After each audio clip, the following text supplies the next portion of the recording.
Welcome back to another episode of They Not Like Us. I'm your host, Aaron, and today we have a guest whose expertise spans across business, social sciences, comedy, and artificial intelligence. Joining us is none other than Beau Bennett, PhD, a social psychologist, entrepreneur, and creator of the animated sitcom Squat. Beau's journey is nothing short of remarkable. By the age of 29, he had already sold his company for $20 million, and since then, he's been launching successful ventures and diving deep into the world of critical thinking, human behavior, and AI. In today's conversation, we'll unpack how Beau navigates multiple disciplines, from finding humor in everyday life to understanding the ethics of AI and what it really means to live a life of success and reason. Before we dive in, if you're enjoying the show, don't forget to hit subscribe so you never miss an episode. We have amazing guests like Beau every week, and we'd love to have you join us for all the incredible insights ahead. Now, let's get into it. Hello, welcome back to They Not Like Us. I'm your host, Aaron, and with me today I've got a special guest in Beau Bennett. Welcome to the show, Beau. Thank you. Good to be here. It's a pleasure to have you. Can you tell people a little bit about yourself, please? Yeah, you bet. I am from the United States. I live in the Boston area, and I've been kind of self-employed working for myself since I was age 10. So I was always into kind of like self-improvement, my own business, and that kind of started my cycle of entrepreneurship that continued to this day. So I've been doing this for a long time, running a lot of different businesses. I currently have a holding company called Archie Boy Holdings, and within that company, I usually run kind of my latest businesses. And for the past about 13 years, I've been working more in the publishing end, book publishing.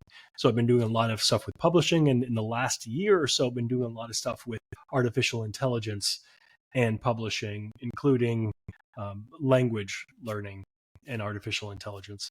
So it's been really interesting. That's pretty cool. So how do you integrate the AI into the publishing side of things then? Well, that's the really interesting part. When I first started becoming interested in artificial intelligence, it was for the specific purpose of being able to help authors write their book descriptions and help fill in some of the metadata, like pick the best categories, pick the best keywords. Artificial intelligence it turned out to be amazing for that. It does a far better job than virtually any human can, especially if you've never read the complete book. So with artificial intelligence, we could just like upload the book and say, give the AI some parameters, some reasonable parameters, some instructions to write the right kind of description, pick the right kind of keywords. Press a button, and seconds later, it has like the most amazing description, the most amazing keywords and categories chosen. So that was the initial allure of AI. And then I realized this AI is pretty darn incredible at writing entire books. So I started a company called bookbud.ai that uses AI technology, and I program kind of the back end to do it in such a way that creates the book systematically, lots of different prompts with my 13, 14 plus years of publishing experiences to be able to create the correct kind of book. So that's what BookBud is about. So now you could literally go to bookbud.ai and you just type, I want a book about whatever, and like any nonfiction at least, and you could say like I want a book about the podcasting industry, how to make it in podcasting, and within like hours you could have a full book written for you, ready to publish. So that's what we do now, and it's really pretty exciting. But where do you stand on that ethically then, with sort of using AI to write books? Do you think that's misleading people, or do you think that's I do have a problem with it when authors insist on using their own name, because you're not technically writing the book. You know, you're You're having AI write the book. So you should use like a pseudonym. That's what we always recommend. You use like a pseudonym. Let AI choose the author name. So AI could choose like an author name. And this has been done for, decades with ghostwriting. I've probably even beyond that. There's always been ghostwriters. AI is just another ghostwriter, essentially. Who cares if it's some person out in the Philippines or some unknown person in the Philippines or some AI located in a data bank somewhere in California. I mean, it's all about the content, how good the content is. That's what's most important. So I do have an issue when people want to use their own name. However, it's not always a black and white thing when it comes to writing books using AI, because we provide like the author with, let's call it this the skeleton of the book, the kind of like the base. AI will write 100 pages, put things together. They very often will take that book and they'll introduce their own special knowledge. They'll edit it. They'll add a chapter. They'll remove something. They'll put some of their own writing creativity in that book, give it back to us, and we'll finish the publishing. Then if they want to use their name, that makes more sense. That's more like having an editor. If you think about all of the professional writers today that have editors, you wouldn't believe how much these editors change the actual writing of the authors, like Stephen King. I mean, you name them, just go through your favorite list of authors. It's probably very different, the final output from what the authors actually did. So AI in that sense could be like an editor, and then I'm okay ethically if you actually use your own name for that purpose. Yeah. Do you think that the quality of it is sufficient Yes. to Yes, just publish it's straight more away? than sufficient. And I'll tell you why. I've been in this industry for about 13 years now. I've literally reviewed or at least seen and had experience with thousands of different authors, several books per author. And I'm very familiar with the quality of the typical author. And it's not that good when it comes to self-published. Everybody thinks that they're a fantastic writer, but writing is, an art. It's not just a part science, part art, and people tend to have this artificial inflation of self when it comes to the quality of work that they could do. So people think it's a lot better than it actually is, but the sales numbers kind of provide some objective data points saying that no, it's really not that good. But with artificial intelligence, it tends to know a lot more than the average person about whatever topic that they're writing. So even when I was doing this about a year ago, it was pretty darn good. A year later, it's even more incredible. And now with the latest version of ChatGPT, it's getting to PhD student level, which is very good. And the quality of writing and the quality of information is like surpassing not just the typical 95% of the authors that it surpassed before, but now it's getting to the top 1%. And it's only going to get better. It's not going to get worse. So I've been very impressed with the quality of work that AI has been turning out. Not to say that it's perfect. It does make up things. It does the hallucinations, and it does like have some repetitiveness in there. That's why it's also important for the author to be like also the editor, kind of go through there and clean it up a little bit. Yeah, it is a very powerful tool, and it's quite a divisive topic as well. AI. I think a lot of people like myself are really excited about it, and I love to use it for a lot of things.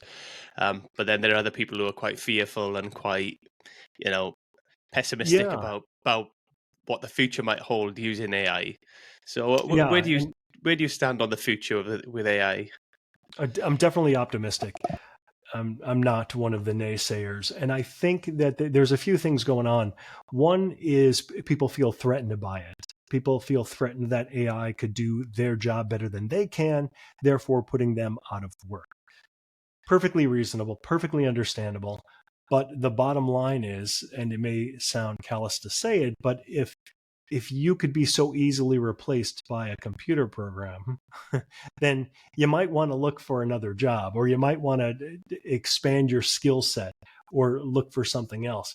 And people don't like to hear that, but this is the same advice that has really been given for centuries. When you just name like the Industrial Revolution, people lost their jobs for whatever reason.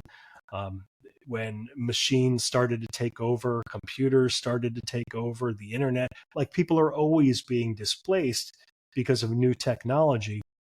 And AI is no different. I think there is a fear that it's going to be significantly different, like it's going to take over many more jobs than just say the internet did or computers did or robots did. I don't think that's the case. I think it is going to be slow and gradual. That's what we're seeing so far, and that's going to continue. But I'm also optimistic that humans are very resilient and we're creative, and it will actually free us up and kind of force us into a position to do things that are more creative, to do things that AI currently can't do, maybe even do things that we just always wanted to do. Kind of like an expression of what it means to be human, and enjoy the work that we put out and be proud of it, instead of being stuck in some monotonous job where we're just forced to work for a paycheck. So I think there's definitely going to be like that tough push for a lot of people. But I do believe for the majority of people, it's going to be a good thing. And I always encourage people to kind of look ahead, look at the future, and see where it's going. And if you are one of those people that is going to be displaced by this new technology, you need to start thinking now about what you're going to do about it. Take control of your own life. Don't be a victim. Do something about it. You have the time, and you have the ability to do it. So do it. So that's one aspect. The other aspect where people kind of fear AI is the unknown aspect. Like, oh, geez, is it going to take over the world? Is it going to? I saw the movie Terminator where it actually started a nuclear war. There's all these huge unknowns. I tend to be, again, optimistic there. I don't think that that's something that's going to happen. I think that there's always going to be people are going to create good AIs and bad AIs, and there's going to be like this. Maybe this tension between the two, this fighting between the two or whatever. But ultimately, I think that like the majority of tools that we have created, they're going to be used for good, or they're going to be kept under our control. I'm not losing sleep over it. Let's put it that way. Yeah, it's interesting what you say about the the Industrial Revolution and stuff like that as well. And like the internet came, and that was a big disruptor. But the people who learned to harness it and use it, especially the early adopters, like yourself with what you're doing now with AI, actually that benefited them and that boosted them, and they made more of themselves and made more financially because of that. I think it's the people that are going to resist for a long period of time until they are kind of forced into the transition are the ones that are going to suffer the most. Yeah, I agree. And I think it's to use the Star Trek term, resistance is futile. It always annoys me when like people will fight against this. When people fight against things that they can't stop. They're just like forces of nature, or in this case, forces of technology. Like you can't go back from. There's no turning around. There's no stopping it. It's already there. Don't fight it. Work with it. Don't work against it, because you're going to be on the losing side without question. Yeah, and that brings me on to a topic that I want to bring up with you is about human behavior, really. So you specialize in sort of critical thinking and human behavior.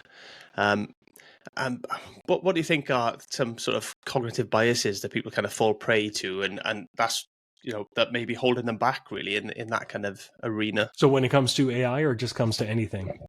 Well, when it comes to AI, primarily, but then also really the rest of life, I suppose, because them biases, I don't imagine they go away when you're dealing with the rest of life. Yeah, no, they don't. Yeah, so I didn't mention at the beginning, I have a PhD in social psychology. where most of my work has been in cognitive social psychology, along with critical thinking, logic, reasoning, logical fallacies, cognitive biases, that whole area. I got into that like I sold my first business of significant value. It was something I've always wanted to do and always wanted to pursue, but when I was younger, it was all about the money. and I knew that going into psychology and learning about critical thinking, that really wasn't where all the money was. The money was in business. So that's one of the good things about like kind of being financially secure. You have that free time to pursue that which you're passionate about. And in this case, critical thinking happened to be my passion.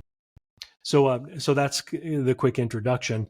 Now, your question is about the biases that get in the way, or the biases that we may have been talking about when it comes to like artificial intelligence. And oh geez, there are many of them when it comes to like a cognitive bias, which is basically a kind of like an optical illusion for the mind. Like one of the most common cognitive biases is the confirmation bias.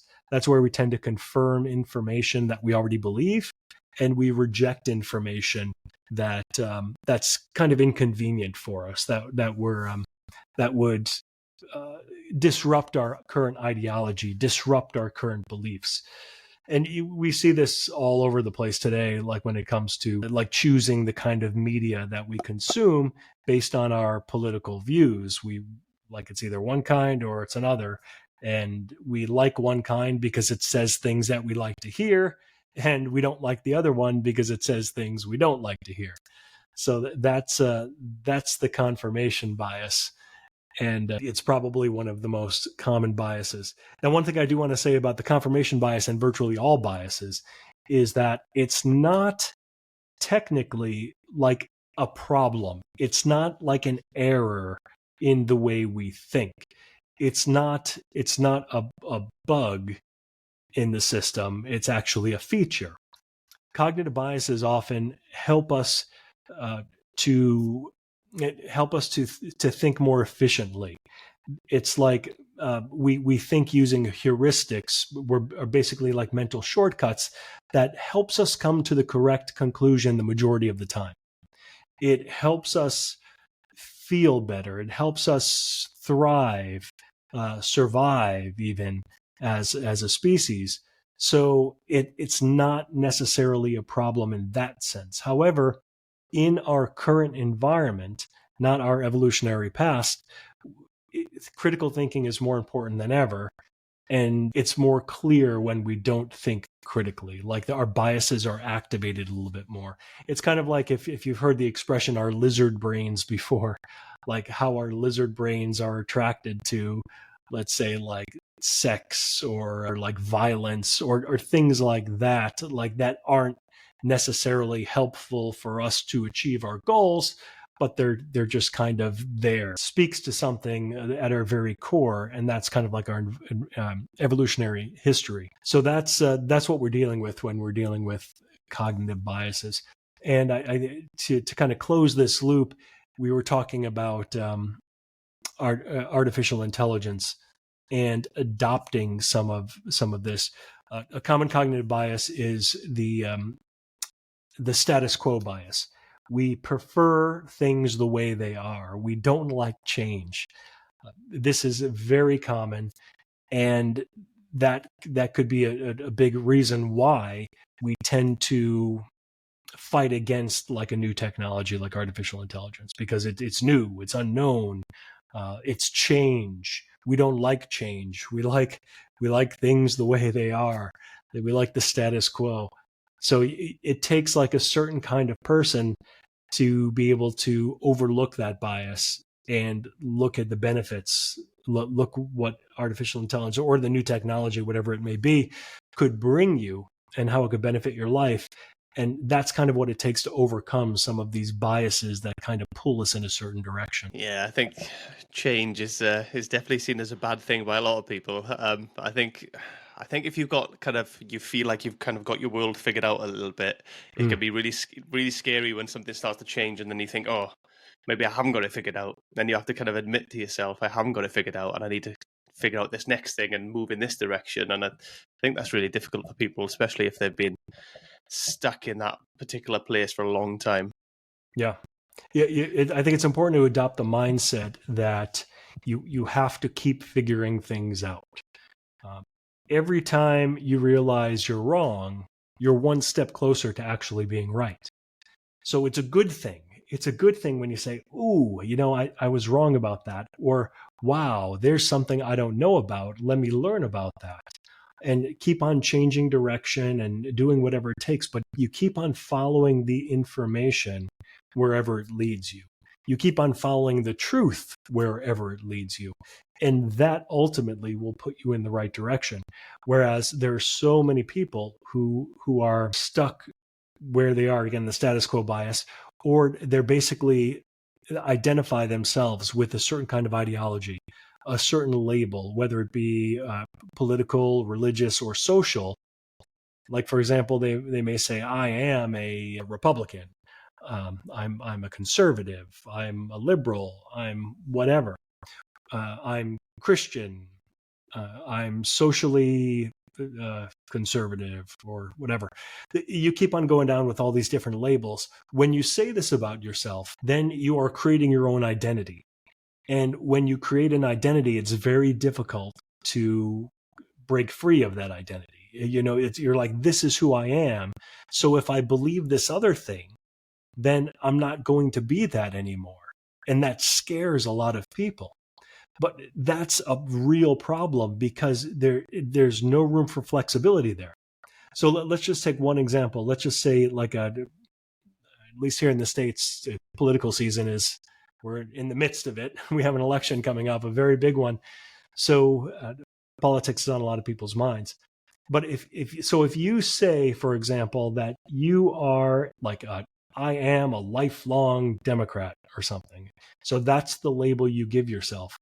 Now, essentially what you're doing is you are making a commitment to all of the different ideas and policies of that party. And if you tend to disagree with something, that is going to make you kind of like less of a Democrat, or not as good of a Democrat. And therefore, you're going to feel worse about yourself. You're not going to be accepted by the group. And so you're going to you have this bias, many biases actually, but pulling you towards this information that may not be true. You may not even agree with it, but you're going to because of that label. So the best advice that I could give anybody who's really interested in critical thinking and growing as a human being and being free from being shackled by these different ideas and these labels is to give up on the labels, right? So if you say, let's say you do happen to vote more on the liberal end, then that's fine. You could, but be the kind of person that says, I'm willing to follow the evidence and follow the information wherever it leads. And if it does turn me in the other direction politically, then so be it. Because I always want to make the right decision. I want to follow the evidence wherever it leads. The same thing that goes with religion, give up all the labels, and any kind of a social dogma that one may have. Give up those ideas and those labels, and just follow the evidence where it leads. Be free yourself from these labels. It's a wonderful thing not to have to keep on defending yourself and defending these bad ideas over and over and over again. And that's another problem too with politics and with a lot of things. People don't like the idea that they can change their mind. They say, yeah, I used to believe that. Even like a week ago, I believed that. But it turns out that I was presented with new information, and now it doesn't make sense for me to believe that anymore. I see that it's like clearly not correct. That's a good thing. It's not a bad thing, but yet a lot of times, like in politics, for example, that will be seen as a bad thing. Oh, you're flip-flopping. Well, flip-flopping is different than following the evidence and making a better decision based on new evidence. So you want to be that person. Absolutely. And I think, I've been guilty of it in the past myself, of, put a label on myself and and you kind of back yourself into a corner almost. And, Sure. you belong to this group now. And then to to then stick your neck out and say, "Oh, actually, I don't believe in that. I actually believe in this now." It can be quite difficult for some people. Yeah. How do people get to that point where they start critical thinking and move away from the sort of biases that hold them in these groups? The number one way is you have to want to believe what is true. Very simple. Now, when you hear this, you're probably thinking, well, that's ridiculous. Like, who wouldn't want to believe what's true? Tons of people. You won't believe how many people don't really care what's true or not. They just want to believe what makes them feel good. Again, they want to believe what their group believes, what their in-group believes. They want to be a part of the group. Like, this social cohesion and the bonding is more important to them than actually believing the right thing. And it's not unreasonable to think that. I mean, we're a social species. We all thrive on this kind of social bonding. But what people don't see is the bigger picture. Like, there's always going to be a group for you. There's always going to be people to bond with. And it's difficult for people to leave a group and go to another one, or to be able to jump around in different groups even, because again, you don't want to adopt all of the beliefs of a certain group, because then you're going to be in the same situation whether you join another group. You want to be the type of person that's, I mean, you're an independent agent, and you could bond with certain people over certain issues, and you could bond with another group over other issues. That's okay. But you have to be the type of person who wants to do that. You have to make a commitment to yourself and say, I want to know what is true. I want to believe in only true things. I don't want to believe things that are false. I want to make the right decisions. And by believing in true things more than false things, you will continually put yourself in a situation where you're going to be believing in the right things and therefore making better decisions. Yeah, in the UK, I don't know if they have something similar in the US, but we have like a fact checking service that Sure. fact checks all these political claims. So I tend to dig into that to try and find out, and have a bit of a better idea whenever I'm looking at stuff, to have more of an objective view. But it is difficult. You do need to step away, not get drawn in, because some of the issues can be quite a motive around sort of election time and stuff like that, and deliberately so, I think, with some of the campaigning, trying to make it a motive. So it can be difficult for people to just take that step back and think, right, let's be objective, because Right. there's so much misinformation out there as well on the internet now that people don't check the sources. They're not looking where that information's coming from. Right. Yeah. You have to kind of like study rhetoric as well. You have to study critical thinking, misinformation, all of that. And you have to recognize it when you see it. And you have to ask the right questions. Without getting too political, like specifically, I will bring up something that's kind of big here in the US. It probably even made its way over to you, I'm sure. One of the presidential candidates said that in a certain town, they're eating dogs and cats, and the immigrants are eating the pets of the people who live there. Now, that's a really interesting claim, because that's like a factual claim, right? This is something that could be checked. Now, critical thinking, well, before I get into the critical thinking part, let me tell you what typically happens. What typically happens is people who don't like immigrants will automatically believe that because it's convenient to their point of view. So they don't need evidence, right? They just need somebody to tell them that, and then say, oh, geez, the head of the country, this guy said it on TV, so it must be true. And that's good enough for them. Likewise, the people who don't like this guy will automatically reject the information because they don't like the guy who said it, and it's inconvenient to their view. So they have this other reactionary view to it as well. So you have a claim, and then you have like the natural reactions of the people depending on which political view you tend to adopt. So the real question is, okay, now let's remove ourselves from these political shackles, right? Let's forget about these biases. looking at this not as an activist, not as a voter, not as somebody in politics, but as more like a scientist. If we wanted to figure this out, like, is it true that immigrants are eating pets in this town? Well, the question is, well, what do we do? And you could ask a lot of questions. You could say, well, first of all, if this were true, what would we expect? Well, we would probably expect like news reports, police reports. We would probably expect somebody like to be able to look someone up. Oh, this guy's in jail because he took somebody's dog and he ate it, right? And when you do that, you find out that there are none, right? So, what else? It turns out like the mayor of the town or the governor or somebody said like, no, there's no reports of this whatsoever. This is completely fabricated. And it turns out like the person who posted this on Facebook where the rumor started recanted it and said, yeah, I heard from like a neighbor's friend, sister, who, whatever, and they just deleted it because it was total nonsense. So you follow the threads, right? And you look and you say, okay, is this happening? And then you could get to the bottom of it. It's not that difficult. You just have to want to know the truth. The information is out there. We live in an information age where you can't really hide something like that.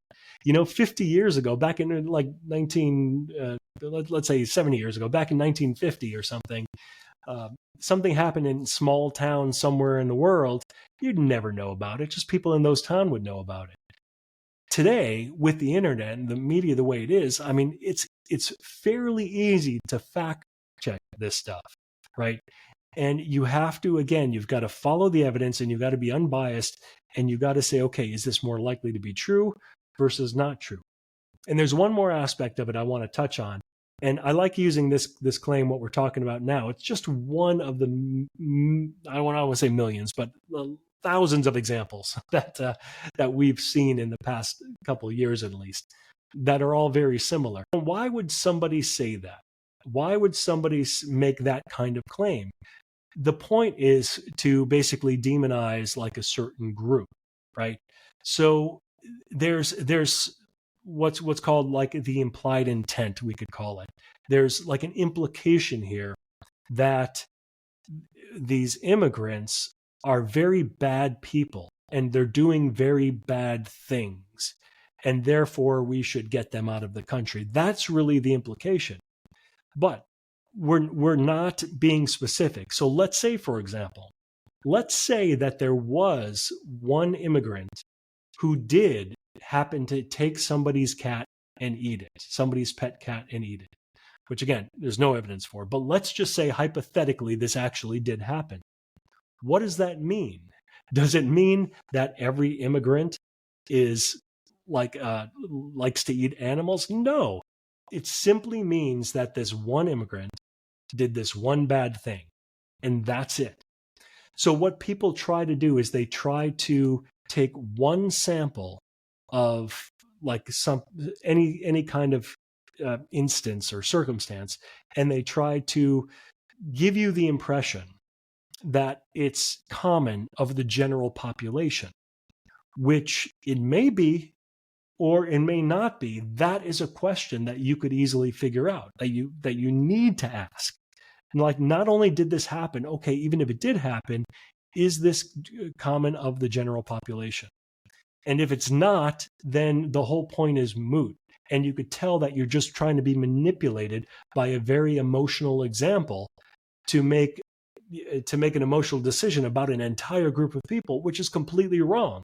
That's not critical thinking. That's not the way things work. So when you really get into critical thinking and you start seeing it as kind of like a game, and you're trying to learn about things, and that's what you want to do, as opposed to like just being somebody who wants to hear what they want to hear, then everything starts to become so much more clear. You start to see things the way they are, not the way you want them to be. And you start to make better decisions. Yeah, we see it so much now with people, just putting groups together, blaming one person or a couple of people for, blaming the entire group for an act of one or two people. Whereas we get it all the time with everything. We can't think or look at things in that way. It's really, really damaging. But it seems to be so common worldwide, not just in the US. It happens a lot in the UK as well. And I'm sure it It's happens everywhere else. statistical ignorance. That's what it is. They prey on people's statistical ignorance. Most people don't think statistically. They're not logical. They're not numbers people. We're emotional. We think with emotions. So again, another good example of this, non-political, is the fact that there are so many more people afraid of flying in a plane than actually driving. Very few people fear driving, but there are people that are terrified of flying. But statistically, you are so much more likely to die in an automobile accident than you are an airplane. So if you were being reasonable about this, you would definitely choose flying over driving. But that's not the case, because we don't think statistically, we think emotionally. We think about those movies that we see of a plane crashing and people burning up and it's a very visceral type of gut feeling that twists our way of thinking and brings us to the wrong decisions. So that's how people can manipulate us and use this weakness, this human weakness we have, and give an example to try to make a political point or something, to try to get us to hate an entire group, when statistically it may be the fact that white Americans eat people's pets 1,000 times more than immigrants do by the number, percentage wise. I don't know if that's the case. I don't even know if there's enough data about people eating pets, but let's just say that is the case. I mean, that's something very important that you need to know. Absolutely. And the plane thing is very, very common, actually. They come to think of it, because, if a plane crashes, it's on the news globally. Whereas, car crashes, they hardly even make the paper these days. Happens 30 times a day. And yeah, nobody cares. Yeah, it's wild. Nobody cares at a global level or even a national level. Yeah, and that's because they're so frequent, right? So the whole point that it is news when a plane crashes is because it's such a rare event. 300 people died in a plane crash, and then it's global news. Sure. But coming back to it, with challenging things and asking about, challenging kind of the information, I'm terrible for it, and I annoy people with how I do it, because people will say something to me, and out of curiosity, a lot of the time, I'll Google it to have a look. Not because I'm trying to be combative or try to challenge them on anything. I'm just genuinely interested. They say something, I'm like, oh, I didn't think that was true. I'd look it up, and then they get quite upset with me that I'm looking it up, because it's more important that they're right, I suppose. Some people feel. But for me, I like to have that confirmation behind me. I like to look at it and think, oh yeah, and then I'd probably dig a bit more into it and find out a bit more information. It just helps my brain process things and establish a way of thinking, I suppose. Right. Yeah, I've been using the voice chat GPT a lot. Like every time I think of something, like just things that I grew up with, like grew up like my mom told me, or like this common wisdom, I always like to challenge it, because it turns out, like at least half the time, it's just not true. And those are things I want to know. My parents weren't the smartest people, that's for sure. They had my dad even got kicked out of high school, but they didn't have a college education, and they taught me everything that they thought they knew. And fortunately, I had the opportunity to travel and go to college and all that stuff. But still, there was a lot of information that I held on to from my childhood that I would keep on believing unless I challenged it. So when I hear something that sounds a little bit fishy, or something that I remember, somebody told me this once, back in high school or something, and so I want to look it up, and I want the correct information. Now, some people may argue oh, well, the fact check sites are all wrong, or the internet is all wrong, or the ChatGPT is wrong, or whatever. It's okay, who is right then? If you're saying that all the fact checkers are wrong, or they're biased or whatever. Where are you getting your correct information from? And what it usually turns out is they're saying, like, their leader, their political leader, like that's the only person who could speak the truth. And clearly there's a huge problem with that, right? So it's important. Yeah, the internet isn't always right. Fact check sites aren't always right. ChatGPT and artificial intelligence is built on the kind of the common wisdom of the internet, but it does have a very good way of going through like the best sources, but it's still not perfect. It's very important to be able to know like how to get to the right information. And that's something that's probably, it's not something that everybody can do, but it is important to at least ask that question. Like, geez, how would I find this out? Like, what is the ultimate source of truth for this question? And typically the answer depends on the type of question asked. So one quick example, like scientific, if you're asking a scientific question, then there's a certain process that you could go through where there's a hierarchy of evidence based on the different types of evidence. So like you could look up scientific journals, and then you could look up the type of journals that collect a whole bunch of different research papers, put it all together. Systematic review, it's often called. You could take that information and see what conclusion they come to on like that certain topic, and that's like the pinnacle of information. And then somebody may argue, say, yeah, well, my politician, my favorite political leader says that that's all crap. Well, now you're in trouble.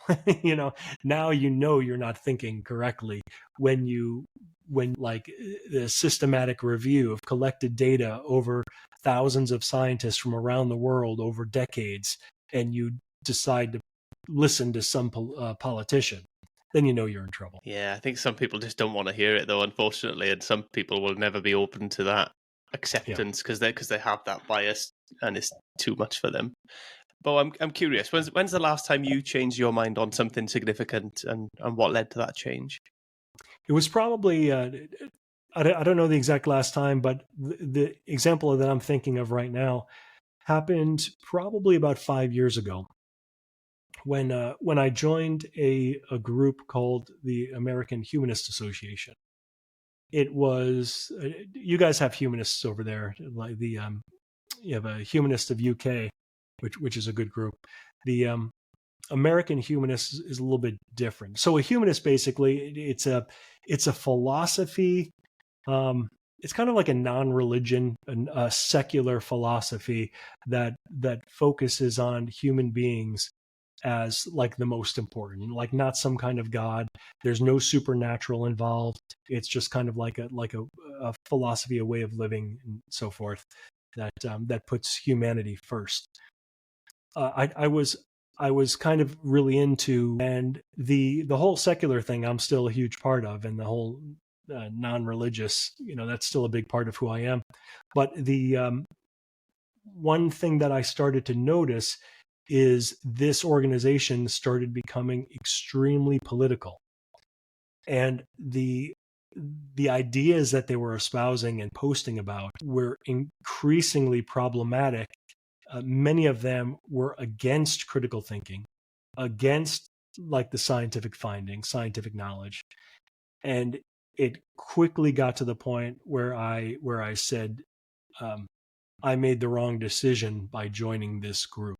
There's certain things, again, there's certain things I definitely appreciate about the organization, but by identifying with them and giving myself that label, I was kind of adopting the whole package, which I knew was wrong. And then I just said, okay, that's it. I'm done with this group. So that was probably the last time I was really excited about something, changed my mind. I realized, no, this isn't for me. Yeah, and it's good that you're able to do that and take that, more of a holistic approach and look at, actually, I like this part of it, I don't like that part of it, and I think that's what we all need to do with our lives, because we're always told that there's two ends of the spectrum and you need to be on one or the other, when actually probably in the middle is about right for most people.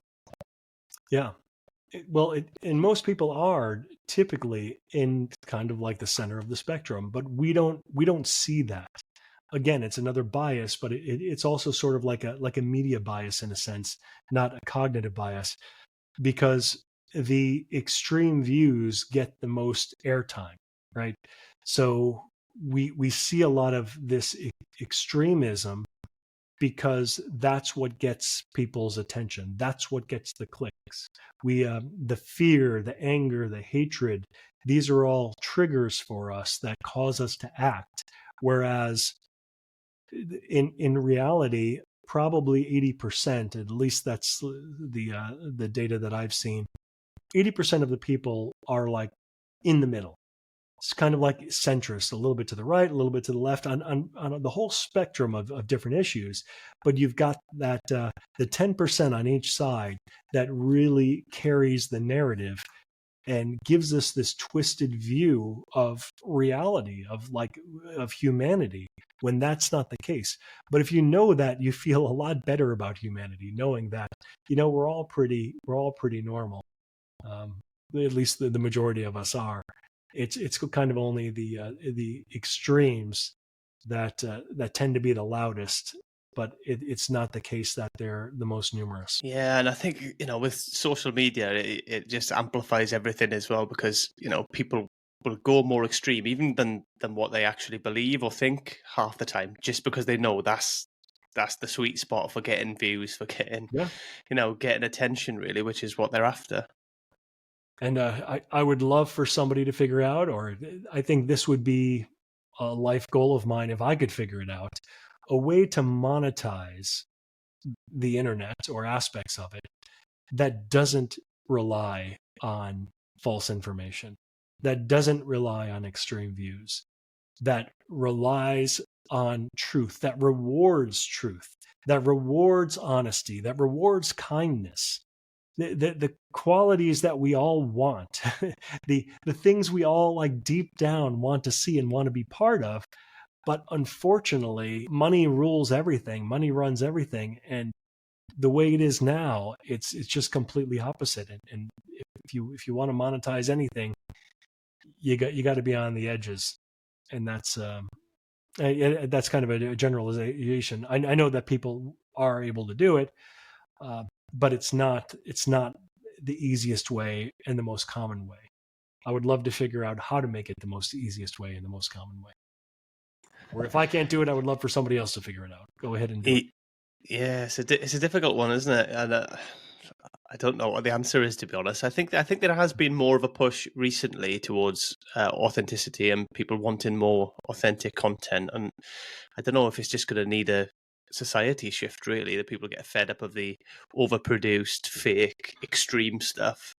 But I don't know. I think there'll always be a place for it as well, really. I was going to ask you a question, Beau, which I don't know if you kind of answered it almost with that, but I was going to say, if money and resources were no object, what new project or venture would you dive into next? Jeez, well, money or resources, if I had unlimited money and unlimited resources, I don't even know. I've never even went down that mental road before, because I think that's pretty much a statistical impossibility of something like that happen. I mean, we're always kind of limited with what we can do. If I can modify that question a little bit and say, like, if money wasn't a primary concern, then what would I do? Well, I would pretty much do what I'm doing now, but a little bit more of it. And that's focusing on critical thinking and embracing new technologies to help kind of improve humanity in whatever different way. One of the projects I think I mentioned earlier is I'm working with artificial intelligence and language learning, basically to incorporate that to help people learn languages more efficiently, being more enjoyable. And that's a fun project. I would like to spend more time on that. But as you mentioned, life gets in the way, and we have got a business to run. If resources weren't an issue, I'd probably spend more time on doing that. Yeah, that sounds good. What's kind of changed with your motivation then, Beau, since from the beginning when you started, when you first started finding a little bit of success to where you're at now? A lot's changed. When I was younger, as I mentioned, I was I didn't say this word, but I was greedy. I wanted money. Pretty much that's all I was focusing on was money. And I tell people there's nothing wrong with that. That's not a bad thing. I think it's a bad thing if you spend your entire life focusing on something like money, because you're going to find out that it's not enough. You're always going to want more. But you could take a certain part of somebody's life. And when I was like right out of high school and right out of college, that was my primary focus. And I believe that kind of like really laser focus was the reason why I achieved everything that I did, because that's all that I thought about. That's all that I wanted. Um, every action I'd taken was in that direction. And then things changed. I got married, I had children, and then all of a sudden, that wasn't number one anymore. Number one was I wanted to spend time with my kids. So I kind of changed my lifestyle a little bit, changed what I did. And so I could work from home and I could spend every day essentially. I could see my kids every day, all throughout the day. And my kids are in their mid 20s now, but I absolutely love that. And that's something that I would never regret, is kind of changing my focus at that point in my life. And then at one point I mentioned I went back to school, got my PhD. So my focus changed more for education. And now that, again, my kids are grown, they're kind of on their own, I could kind of take a step back from, raising them and focus more on the big picture, like humanity in general, and doing things for the human race, focusing on like those bigger goals, the kind of things that when I leave the world, I could actually leave this world and be proud and say, yeah, I could look back and say, this is something I did for other people. So goals change over the course of your life, and there's nothing wrong with that. So if you are a young whippersnapper and you're really focused on your personal financial success, good for you. Just don't make that your entire life, and I don't think you're going to want to anyway. I'm very confident that virtually everybody will get to the point where they say, okay, this is not enough. I want more, and not just like more money or more financial success, but more of something else. In my case, it was family, and it was doing things for other people. Yours may be different, but you'll figure it out. Everybody will figure it out.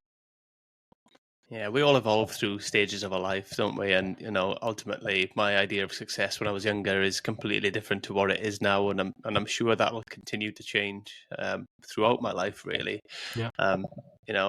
As my children get older as well, I think more about what I'm going to leave them, and you think more about legacy stuff, don't you? And start thinking that way. And when you're starting out, you're thinking about just reaching the top and just making a load of money, and if that's your idea of success, or being a great athlete, wherever it may be. Right. But it definitely does develop through our lives. If you could go back and speak to your younger self, have a conversation with your younger self, what would you tell yourself? Probably tell myself, don't worry as much. I was never a big worrier, but I think that everybody has a certain level of concern for the future and a lack of confidence in themselves, their ability to be successful and to live a good life. I would like to have been more relaxed, and like knowing if I knew where I'd be today back when I was a teenager. I think that I think like at a personal level, I'd be have a better mindset. But of course, it's the whole, would you go back in time and kill Hitler? Well, what would the world be like today? Maybe it'd be completely destroyed. You never know what's going to happen. So maybe if I did have that mindset, I wouldn't be where I am today. Whole time travel thing. You don't know. So yeah, that's so the maybe thing. the best thing to do is go back in time and you see yourself and you just wave and keep on walking. That may be the best thing to do. Yeah, ultimately, the things we've gone through, and the ups and downs we've had in our life lead us to where we are at this moment in time, doesn't it? So Yeah. I suppose we'd be completely different people if it went differently. True. So, talking about ups and downs and failures, then, what's one mistake or failure that you're really grateful for in your life, and why? Mistake or failure? Okay. Back in college, I ran a advertising specialty business, and I did an order for this guy who promised me that he'd pay me. And it was a huge order. It was $250,000 order. And I would have made a lot of money on it for a college student, enough to pay for like 2 years of college. So I was really excited about it. I gave the guy the credit, and he ended up totally screwing me. Like he ripped me off. He just disappeared, and he didn't pay me a thing. And I got stuck with a $100,000 bill from a supplier. That was a huge mistake on my part. I was overzealous. I was immature. And this guy knew it. He was like a 50-year-old guy who was preying on my naivete and my inability to make a good judgment about who to give credit to and who not to, and what to ask for. But it turned out that was a really good decision, because I ended up getting out of that business. And because I got out of that business, I ended up starting my web hosting business back in 1995, which I ended up selling for $20 million. And that would have never have happened if I stayed in the other business. And I probably would have stayed in the other business if I didn't kind of have that huge mistake. Yeah, so it's at the time it must have been awful, but looking back, it's a blessing in disguise, really. Yeah, and that's the thing. You can never tell. It's very difficult to tell in the moment. Like, it may feel horrible, but it may turn out to be the best thing. You just don't know. Yeah, absolutely. What's the most challenging decision you've made in your career then, and how did you approach that? I think there were a lot of challenging decisions I had to make while running my company, Ad Graphics, back in the late 90s, early 2000s. This was the business that ended up selling and doing very well financially, but running the business, like the whole time, it was kind of like touch and go. We were making a lot of money, but the expenses were like monumental. Keeping everything under control without the whole thing falling apart was like a month to month type of deal. And there were all these decisions along the way that I had to make: people to let go, people to bring on, different suppliers, just one after another. And I always felt like I was just like constantly juggling, and all the balls could drop at any given moment. But fortunately, it didn't, and that's a good thing. So it was a kind of a collection of the decisions. Yeah, obviously there was a tech boom in the end of the 90s, and then the bubble kind of burst. Were you still in that business when the bubble burst, or? Yeah, so we were in negotiations for selling my company while the bubble bursted. So I got out of it right at the tail end of it. The deal was already made. They couldn't go back, and we were just like, it's like, phew, okay. The unfortunate part was that part of the deal, we had mostly stock in the other company, and the other company ended up busting and going bankrupt. Fortunately, I had a financial situation set up where I was able to get the value of most of the stock, but I still lost a heck of a lot. But overall, I'm happy with how I did. Cool. What's next for you then, Beau? What's on the horizon? I'm going to keep doing what I'm doing with artificial intelligence. I'm going to keep on pursuing that, seeing how I could use it more efficiently and better, and stay on top of the technology. Stick with publishing for a while. I really enjoy it, and kind of pursue the language learning technologies, and see how I could incorporate that to help people learn languages more efficiently, faster, better. Brilliant. And where can people find you if they want to kind of connect with you or learn a little bit more about yourself?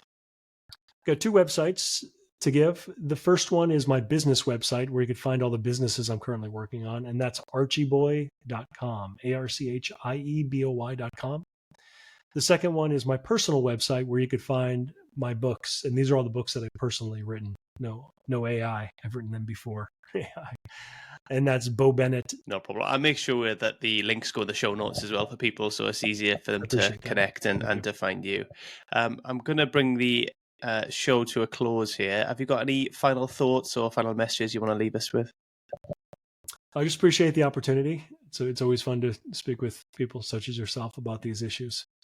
And thank you for sharing the information with the world. It's been a pleasure to have you on the show, Beau. Thank you ever so much, and take care. Thank you, Aaron. Bye. Hey, listeners, if you've been enjoying They Not Like Us, I'd really appreciate it if you could take a moment to leave a positive review and subscribe. It might seem like a small thing, but for an independent podcast like this, it makes a huge difference. Your support helps the show get discovered by more people, allowing us to bring on even more amazing guests and continue sharing content that resonates with you. So if today's episode or any past ones have sparked something in you, hit that subscribe button and drop a quick review. Your feedback keeps this community growing, and I'm so grateful to have you along for the ride. Thanks so much.